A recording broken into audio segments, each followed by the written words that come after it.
Makar, you wanted to come in. I just want to jump in because effectively we spent... Stay on your mic, please. We spent the entire session talking about debt. In my opinion, markets do justice, and reforms or not reforms, the markets are driven by greed and fear. And in this particular case, Ukraine has achieved, has tapped the markets again, all very good.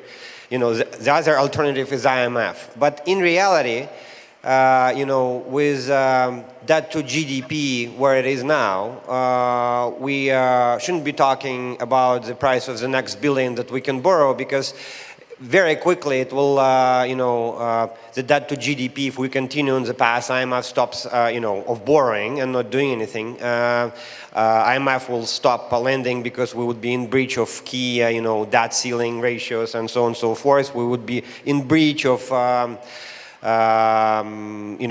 restructuring commitments that Ukraine assumed when it restructures the debt. So the show will be will be over very quickly. What we should be talking about is deleveraging, and in a sense, if you want, how to raise equity for the country.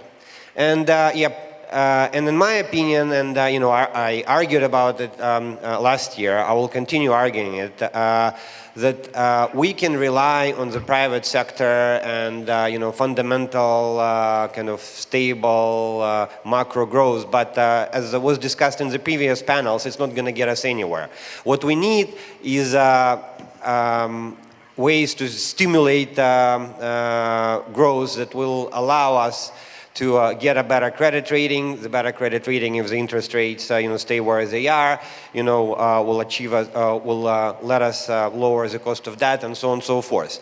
So what, in my opinion, we should be talking about is how do you raise equity, and what can investors invest into, and in this particular case we're talking about the FDIs.